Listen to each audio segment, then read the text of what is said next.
سورۃ سبا کی آیت نمبر 15۔ الحمدللہ وکفی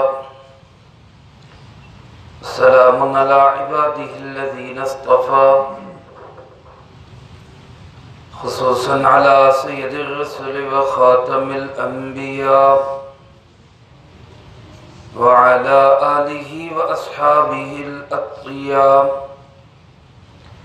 اما بعد فاعوذ باللہ من الشیطان الرجیم بسم اللہ الرحمن الرحیم۔ لقد كان لسبإ في مسكنهم آية جنتان عن يمين وشمال كلوا من رزق ربكم واشكروا له بلدة طيبة ورب غفور۔ لقد كان لسبإ، البتہ تحقیق یقیناً سبا کے اندر فی مسکنہم آیہ، ان کی رہائشی مکانات میں بڑی عبرت کی نشانی ہے۔ جنات عن یمین و شمال، جنتان عن یمین و شمال، اللہ پاک نے دو باغات عطا کیے دائیں اور بائیں۔ کلوا من رزق ربکم، اور یہ حکم دیا اپنے رب کے رزق کو کھاؤ، واشکروا لہ، اور اس کے شکر گزار رہو، بلدۃ طیبۃ، پاکیزہ شہر ہے، ورب غفور، اور پروردگار بخشنے والا ہے۔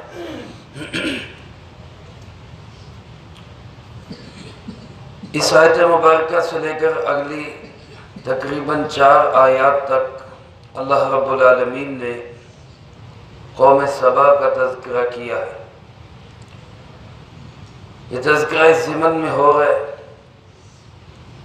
پہلی سورت کے آخر میں اللہ پاک نے ایک امانت کا ذکر کیا کہ میں نے انسانوں کو ایک امانت دی، انسانوں نے خود اس کو لیا، ہم اپنی مرضی سے اے اللہ تجھے راضی کریں گے، اگر ہم راضی کر سکے تو ہمیں انعام دے دینا، نہ کر سکے تو ہمیں سزا دے دینا۔ اس چیز کو کسی اور مخلوق نے قبول نہیں کیا، انسان نے قبول کر لیا۔ اور پھر انسانوں میں کچھ ایسے لوگ گزرے جنہوں نے اس امانت کا حق ادا کیا، جن کا تذکرہ اللہ پاک نے پہلے فرما دیا، حضرت داؤد علیہ السلام، حضرت سلیمان علیہ السلام، اور بہت سارے حضرات۔ اور کچھ ایسے لوگ گزرے جنہوں نے اس امانت کا حق ادا کرنے کی بجائے اس امانت کو ضائع کر دیا، جیسا کہ قوم سبا۔ اب اللہ پاک ان کا واقعہ ذکر کر کے اصل میں مجھے اور آپ کو، ہم قرآن پڑھنے والوں کو، قیامت تک آنے والے آخری انسان کو یہ سمجھا رہے کہ دیکھو امانت کا حق ادا کرو گے تو رہتی دنیا تک تمہارے اچھے تذکرے دنیا میں زندہ رہیں گے، امانت کو ضائع کر دو گے تو تمہارے برے تذکرے، تمہارا عبرتناک انجام دوسروں کے لیے بھی وہ ایک عبرت کی چیز بن جائے۔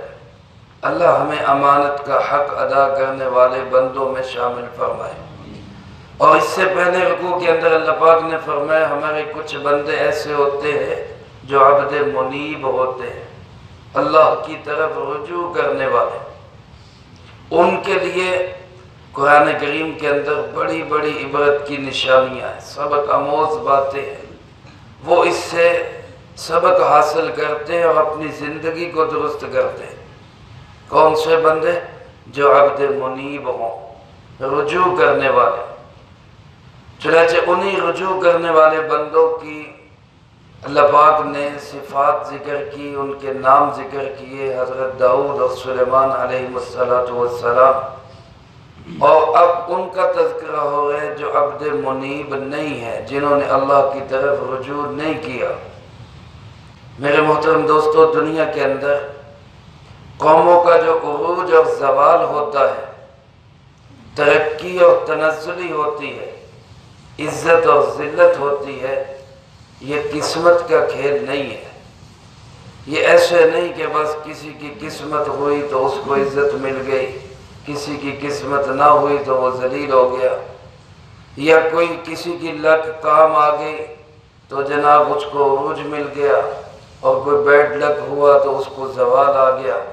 اس محض قسمت کے کھیل نہیں ہے، اس کا تعلق اللہ رب العزت کی فرما برداری اور نافرمانی کے ساتھ ہے، اللہ کی بات ماننے یا نہ ماننے کے ساتھ ہے، اللہ کے احکامات کو زندگی میں لانے یا نہ لانے کے ساتھ ہے۔ حضرت داؤد سلیمان علیہ السلام نے بادشاہت کے باوجود اللہ کو راضی کیا، اللہ کے احکامات پہ چلے، اللہ رب العالمین نے جو نظام دیا اس کے مطابق زندگی بنائی، سنواری، گزاری۔ اس کا نتیجہ ہے کہ آج بھی ان مقدس ہستیوں کا تذکرہ عزت کے ساتھ کیا جاتا ہے۔ اللہ نے قیامت تک کے لیے عزت دے دی، اور آخرت میں جو ملے گا اس کا تو سوچا بھی نہیں جا سکتا۔ اور دوسری طرف قوم سبا، اس کو بھی اللہ پاک نے دنیاوی اعتبار سے تمام نعمتوں سے مالا مال کیا تھا، بہت ساری نعمتیں دی تھی، جن کی کچھ تفصیل اللہ پاک نے یہاں بیان بھی فرمائی، لیکن یہ لوگ اللہ کو راضی نہ کر سکے۔ اللہ نے جو نبی علیہ السلام ان کی طرف بھیجے، ان کی بات نہ مان سکے، اپنی مرضی کی زندگی گزارتے رہے۔ میرا جسم میری مرضی کا عملی نمونہ انہوں نے پیش کیا، اس کا نتیجہ یہ ہوا کہ عروج زوال میں بدل گیا، عزت ذلت میں بدل گئی، ترقی تنزلی میں بدل گئی۔ نعمتوں والے ملک جو تھے وہ ایسے ویران اور اجڑ گئے کہ آج ان کا نام و نشان تک بھی مٹ گیا۔ میرے دوستو، یہ ہمارے لیے عبرت کی چیزیں ہیں۔ یہ واقعات قرآن کریم میں جو بیان کیے جاتے ہیں محض قصہ کہانی نہیں ہے، سٹوری نہیں ہے۔ قرآن پاک کوئی کہانیوں کی کتاب نہیں ہے، قرآن پاک ایک درس عبرت ہے، ایک ضابطہ حیات ہے۔ واقعات کو بیان اس لیے کیا جاتا ہے کہ ہم ان کو سن کے ان سے عبرت حاصل کریں۔ چنانچہ اللہ پاک ارشاد فرماتے ہیں، لَقَدْ كَانَ لِسَبَإٍ فِي مَسْكَنِهِمْ آیَةٌ۔ قوم سبا کے لیے، خود قوم سبا کے لیے اپنے گھروں میں بڑی عبرت کی نشانیاں تھیں۔ سبا کون سی قوم ہے؟ علماء نے لکھا ہے یہ حضرت عیسیٰ علیہ نبینا علیہ السلام سے بھی پہلے کے زمانے کے لوگ، بہت پہلے کے ہیں۔ بعض نے 800 سال پہلے تک لکھا ہے، بعض نے اس سے بھی زیادہ لکھا ہے۔ زیادہ تحقیق اور تفصیل میں جانے کی ضرورت نہیں، مقصد تو عبرت حاصل کرنا ہے۔ ملکہ بلقیس جن کا تذکرہ سورۃ نمل میں گزرا، حضرت سلیمان علیہ السلام کے پاس جو حاضر ہوئی اور پھر ایمان لائی، وہ بھی اسی قوم سبا سے تعلق رکھنے والی۔ رسول اللہ صلی اللہ علیہ وسلم سے پوچھا گیا کہ اللہ کے محبوب، یہ سبا کون تھا؟ یہ کوئی مرد ہے، کوئی عورت ہے، کسی علاقے کا نام ہے، شہر کا نام ہے؟ تو آپ علیہ السلام نے ارشاد فرمایا کہ یہ پہلی قوموں کا ایک انسان ہے، اللہ پاک نے اس کو 10 بیٹے دیے، اور وہ 10 کے 10 مشہور قبائل کے سردار بنے۔ 6 ان میں سے یمن کے اندر رہے، 4 شام کے اندر چلے گئے، اور 10 کے 10 کے آگے قبائل چلے ہیں۔ کسی کا ازد قبیلہ، کسی کا اشر قبیلہ، صحابہ بھی ان قبائل میں سے آئے۔ حضرت ابو موسیٰ اشعری رضی اللہ تعالیٰ عنہ وہ اسی قوم سے تعلق رکھنے والے۔ تو یہ قوم کے مختلف زمانوں میں مختلف عروج رہے ہیں اور زوال رہے ہیں۔ اس سے معلوم ہوتا ہے مختلف تفاسیر کے مطالعے سے کہ اس قوم کا جو عرصہ ہے بڑا طویل ہے، بڑی لمبی زندگی انہوں نے گزاری۔ یعنی تسلسل چلتا رہا، ایک نسل گئی، اگلی آ گئی، دوسری گئی، تیسری آ گئی، ایسے یہ قوم تسلسل کے ساتھ بڑی دیر تک دنیا کے اندر ایک ترقی پذیر اور عروج والی قوم کی حیثیت سے زندگی گزارتی رہی۔ تو کسی ایک وقت میں ایسا ہوا، اللہ پاک نے ان کو انتہا درجے کا شاندار طرز زندگی عطا کیا تھا، لائف سٹائل بہت بہترین تھا ان کا۔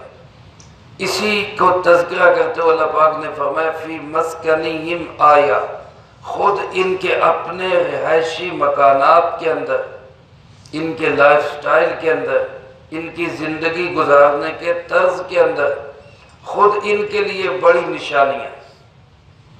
خود اگر چاہتے کہ ہم اپنی اس زندگی کو دیکھ کے اللہ کو راضی کر لیں تو یہ خود اس سے بھی اللہ کو راضی کر سکتے تھے۔ اللہ نے ان کو نعمتوں سے اتنا مالا مال کیا تھا، بہترین گھر، بہترین رہائشیں، اعلیٰ درجے کے مکانات، شاندار عمارتیں، اور پھر زرعی لحاظ سے اللہ فرماتے ہیں جنتان، دو باغات دیے ہم نے۔ علماء نے لکھا دو باغات سے مراد دو باغ نہیں ہے، بلکہ دو باغات سے مراد ان یمین و شمال، پورے شہر کے دونوں طرف دائیں اور بائیں باغ ہی باغ تھے، ایسی زرخیز زمین تھی۔ جیسے ہمارے پنجاب کے علاقے میں ایک شہر سے نکلے تو اگلے شہر تک کھیت ہی کھیت ہیں، زرعی زمینیں، سرسبز و شاداب ہے اکثر مقامات پر۔ اور بعض علاقوں میں جائیں تو وہاں صحرا ہے، میدان ہے، اجڑی ہوئی زمینیں ہیں، بنجر زمینیں ہیں، کوئی اس میں کاشتکاری نہیں۔ تو یہ اللہ کی بہت بڑی نعمت ہوتی ہے کہ کسی علاقے کے اندر زرعی اعتبار سے انتہائی شاندار ترقی ہو، باغات ہوں، فصلیں ہوں، کھیت ہوں، سرسبز و شاداب علاقے ہوں۔ اللہ پاک نے ان کو ایسے ہی بہترین علاقے دیے۔ آگے ان کے ایک ڈیم کا ذکر ہے، روایات میں آتا ہے کہ اس قوم کے پاس پانی کے ذخیرہ کرنے کا کوئی انتظام نہیں تھا، بارشیں ہوتی، صحراؤں میں، ریگستانوں میں پانی دب کے ختم ہو جاتا، ان کی فصلوں کو مل نہیں سکتا، اس لیے اجاڑ تھے۔ پھر اللہ نے ان کو سمجھ دی، انہی میں سے چند لوگوں نے دو پہاڑوں کے درمیان ایک ڈیم بنایا۔ اس ڈیم کے 3 حصے بنائے، 150 فٹ لمبا، 50 فٹ چوڑا، اور اس کے اونچائی جو ہے وہ 3 درجوں میں تھی۔ پہلے درجے میں بھی پانی ہوتا، پھر دوسرے میں ہوتا، پھر تیسرے میں ہوتا۔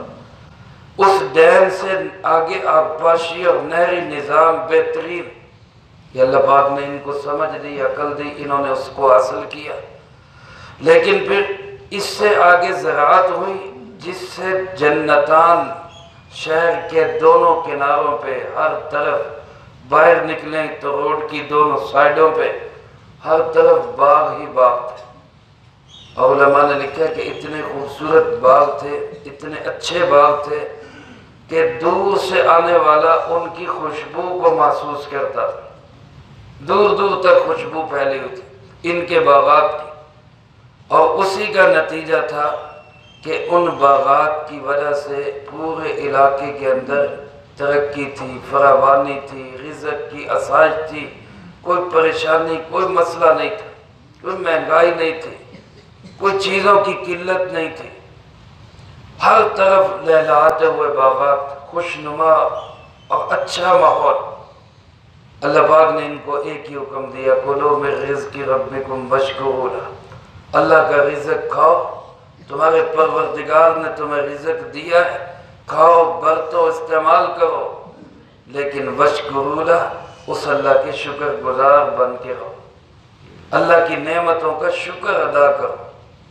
پیچھے بھی یہی گزرا، حضرت داؤد علیہ السلام کو، سلیمان علیہ السلام کو یہی حکم دیا گیا، اعملوا آل داود شکرا، اے آل داود شکر والے کام کرو، وقلیل من عبادی الشکور، شکر گزار بندے میرے بڑے تھوڑے۔ اللہ پاک نے ان کو یہی حکم دیا۔ علماء نے لکھا کہ 13 نبی ان کے پاس آئے، 13 انبیاء علیہ السلام یکے بعد دیگر ان کے پاس آئے، اور ان کو یہی سمجھاتے رہے کہ دیکھو اللہ نے اتنی نعمتیں دی ہیں، قدر کرو ان نعمتوں۔ میرے محترم دوستو، ہمارا وطن عزیز ملک پاکستان وہ بھی ایسی بیش بہار نعمتوں سے مالا مال ہے۔ دنیا میں ایسی زرعی زرخیز زمین شاید ہی چند ممالک کے پاس ہو جیسی اللہ نے پاکستان کو دی۔ دنیا کا بہترین آبی اور نہری نظام ہمارے وطن عزیز ملک پاکستان کے پاس ہے، لیکن 70-72 سال سے زیادہ عرصہ ہو گیا ہم بھی رب کی اس نعمت کی آج تک نہ قدری کر رہے ہیں۔ اللہ ہمیں معاف فرمائے اور اللہ ہمیں اس نعمت کی قدردانی اور شکر کی توفیق نصیب فرمائے۔ عملی شکر اس کا کیا ہے؟ ایک تو زبان سے ہم کہہ دیں الحمدللہ اللہ تیرا شکر ہے ہمیں آزادی دی ہے۔ عملی شکر کیا ہے کہ آزادی جس کام کے لیے لی تھی کہ اس خطہ زمین پہ نظام مصطفیٰ صلی اللہ علیہ وسلم نافذ ہوگا، اللہ کی دھرتی پہ اللہ کا نظام چلے گا۔ عملی شکر یہ ہے کہ ہم اس کے لیے کوشش کریں۔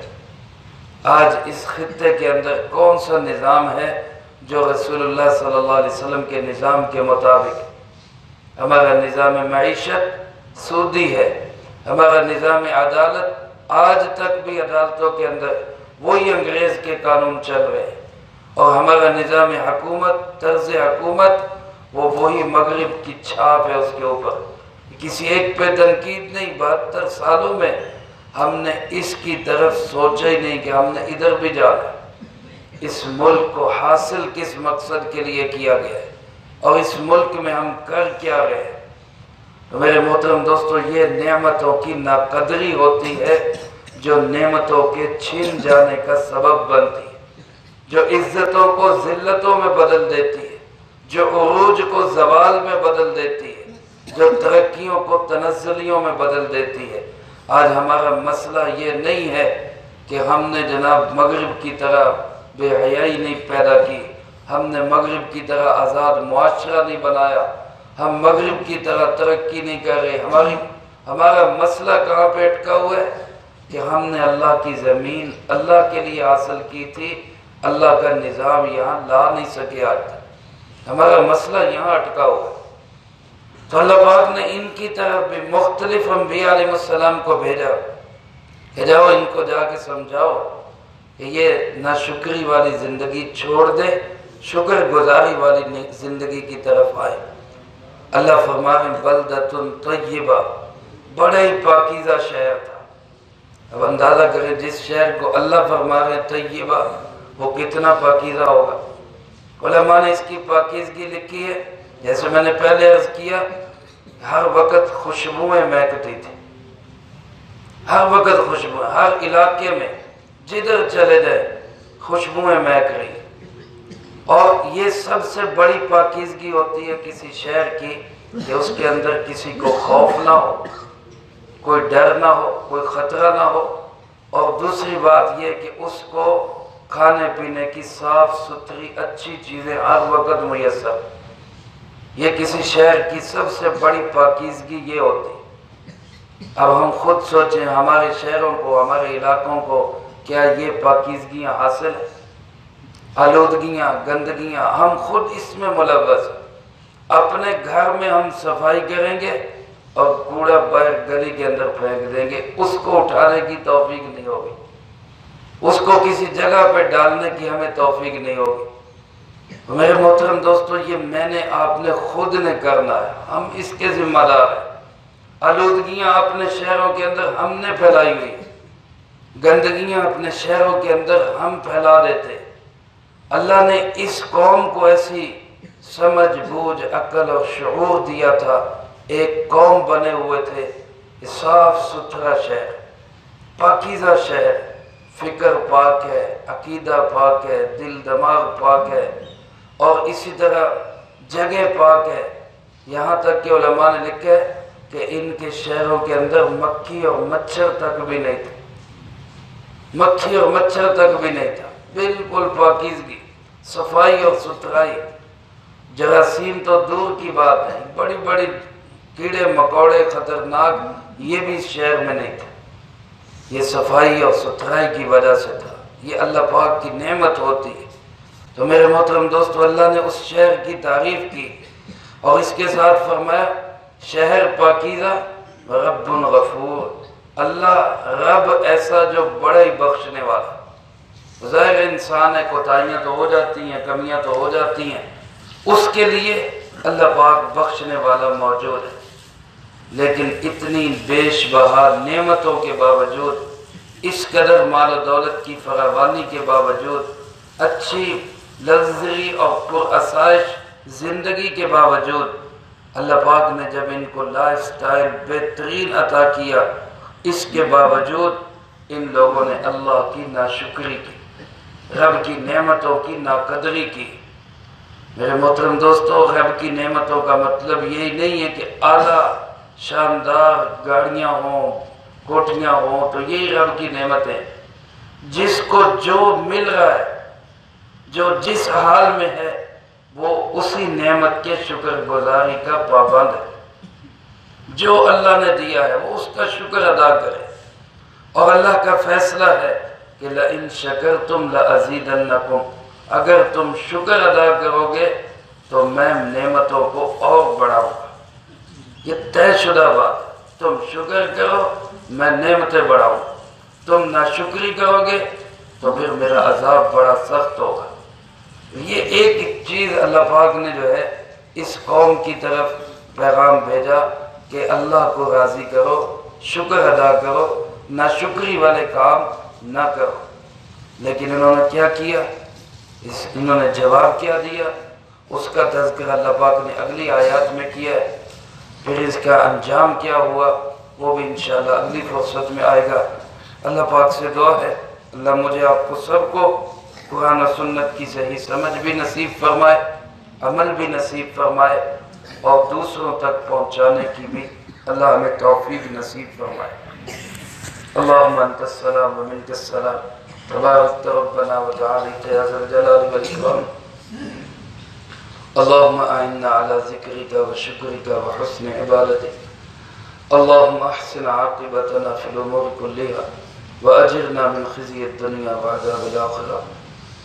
اللہم باقیتا کباقیت الولید، اللہم استر عوراتنا وآمن رواتنا، اللہم انا نجعلک فی نحورہم ونعوذ بک من شرورہم، اللہم اکفنا بحلالک عن حرامک واغننا بفضلک عمن سواک، اللہم اکفنا کل مہم من حیث شئت ومن این شئت، رب اغفر وارحم وانت خیر الراحمین، رب ارحمهما كما ربياني صغيرا، ربنا تقبل منا إنك أنت السميع العليم، تب علينا إنك أنت التواب الرحيم، صلى الله على النبي الكريم وعلى آله وأصحابه أجمعين برحمتك يا أرحم